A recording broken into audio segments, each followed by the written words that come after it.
you, sir.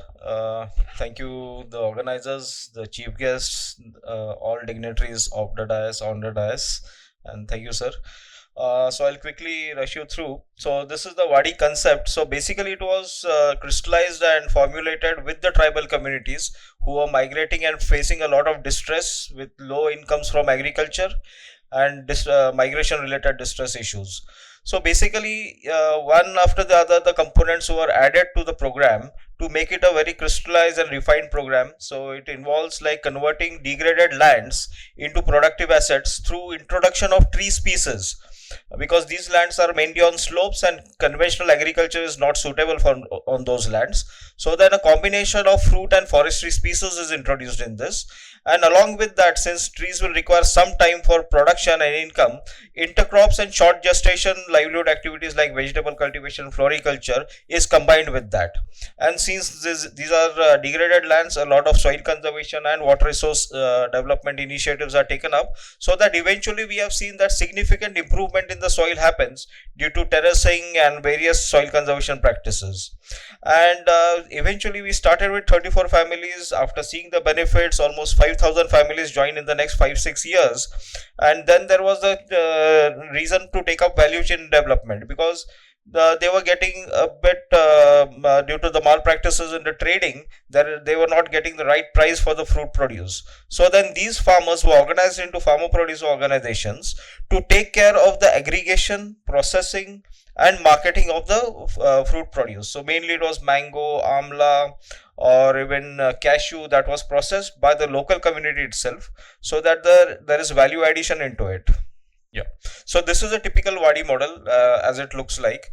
So on a typical half acre to 1 acre of land, around 50 to 60 fruit trees are introduced in the center, and along the border a combination of multi-purpose forestry tree species is introduced. So the forestry trees also act as a windbreak for protecting the fruit trees, and also it serves as a requirement for fuel, timber and fodder, whereas the fruit trees become a long-term income source for the families. And within the interspaces, various intercrops are introduced. Initially we go for legume crops since the soil quality is poor, and then eventually diversify into other cropping systems. So this is a glimpse of various crops, fruit crops that have been introduced under the WADI program in various parts of the country, covering almost 2,40,000 families on almost 96,000 hectares.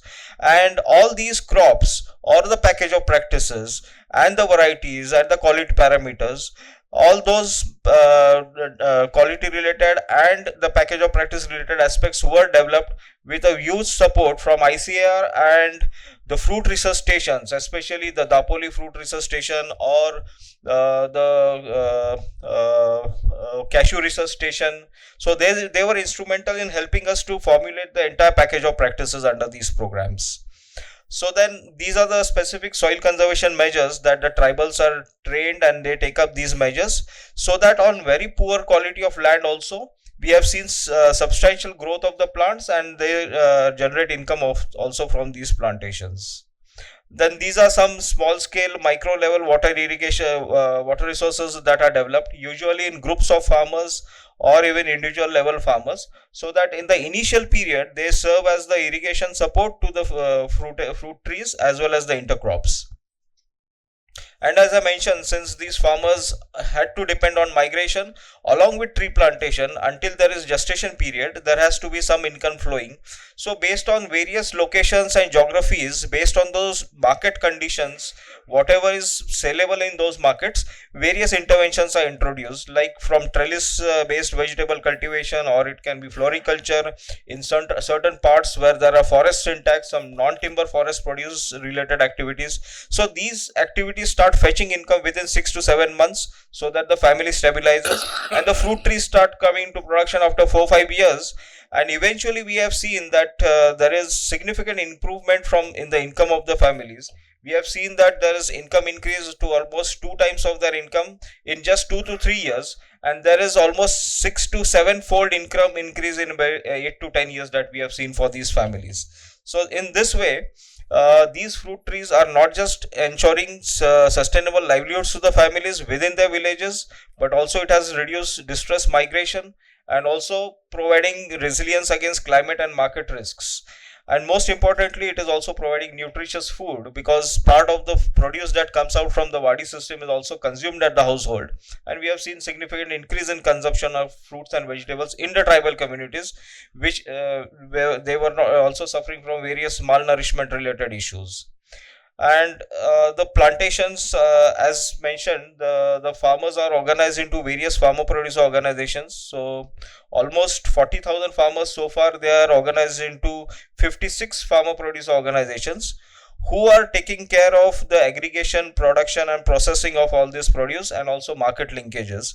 So all these FPOs are brought under one federation, that is WAPCOL, which is agri-horticulture producer company, again owned by these farmers itself, which takes care of various linkages for marketing support as well as financial support for these small FPOs. And also lately, since 20 years, they have also been trained in various graft production. One of our colleagues had shown that in Gujarat, SHGs are producing graft. So BAIF had trained these many of the SHGs in south of Gujarat. Now that has become a major trading hub, supplying good quality planting material from there. And from there, they are supplying to Madhya Pradesh, Maharashtra, Gujarat, and other states. And needless to mention, this particular model also has several environmental benefits like improved soil quality, land degradation has been reversed, and also it serves as a carbon sink. We have seen that in very arid and semi-arid regions also, almost 23 tons of carbon is sequestered in around 1 hectare of WADI plantation. So these are spin-off effects of WADI in addition to livelihoods and other benefits. And looking at this model, NABARD has also taken up scaling up of this model in 29 states. More than 5 lakh families have been covered through NABARD's Tribal Development Fund. So initially NABARD had introduced a small fund. Now it is at the value of almost 3,000 crores, replicating this model. And along with this, BAIF also has a major program on agrobiodiversity conservation, where we are focusing on cereal crops, millets. So identifying elite varieties from the local indigenous varieties, then characterizing them, purifying them, and then taking it for in situ replication of that. And along with that, in addition to cereals and other crops, we are also working on indigenous fruit species. So identifying them and then taking up for replication. So this is in short, and this is regarding certain research gaps that we feel. Of course, a lot has been done, but there is still some scope, especially for small and marginal landholders, like customizing the high density models to various locations. Also optimizing on the intercrops and fruit species, because smallholder farmers cannot wait for 3 to 4 years. So we have to have some optimized models where intercrops can fetch good income in the short gestation itself.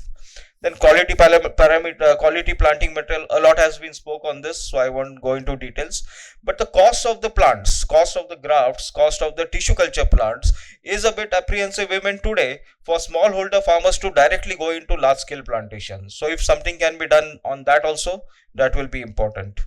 Then propagation techniques for some of the indigenous varieties which have greater nutritional values and which can fetch better income if there is awareness among the community. Then regarding yield gaps, even the productivity in several areas, there is certain low level of productivity that is seen. Then pest and disease management, especially environment friendly approaches, because we are seeing that with vegetables or fruits also there is a lot of chemical residues that is coming in. So we need to formulate systems and processes to ensure that all the produce is residue free. So that will be an added advantage.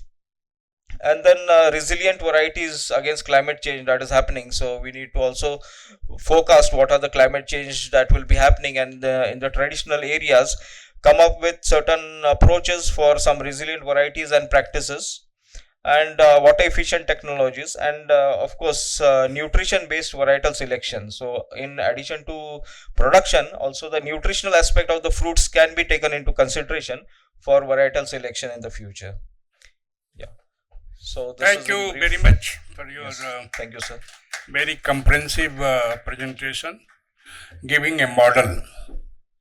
You had a few questions and identified the few gaps, and I think many of those gaps are addressed. What you have said, the gap, many of them are addressed. Say for example, intercropping. Largely, people grow the crops which suits to them. Sometimes people grow the crop which has demand in the market. So whatever the recommendation is made by the university, rarely it is adopted. So the basic principles we say that as the intercrop, it is better grow the pulses, which will add in general. But other it depends upon what market you have. Similarly, if you grow the vegetables or so, more preferably beans and other things will be more preferred in general. But people can grow any other crops also which has got the market. As far as crop per drop is concerned, a lot of work has been done. Now we have much advanced to the sensor-based irrigation system, and that beyond also we have gone to completely IT-based irrigation management system. Now, depending upon the smaller farmers, few days back I was visiting Bihar. Sudhanshu is here. He's few of the farmers. When he used to give the example of banana and the micro irrigation system, automated system, then the people would say he's a very rich farmer. He has a holding of 30 acres. We don't have. But in the same village, I could see the farmers getting together with 1 acre of land, 2 acres of land getting together and putting the same system what he has put. And then again, distribution of timing, they were managing this time to this time he will operate his system, this time to this time he will operate, and everybody was having his own practices, and finally they will harvest and they will get. So that is also model available. So that's why I say the things have been done. That can be many of these gaps. Answers are available. We have to look into that, which you can implement. Thank you very much.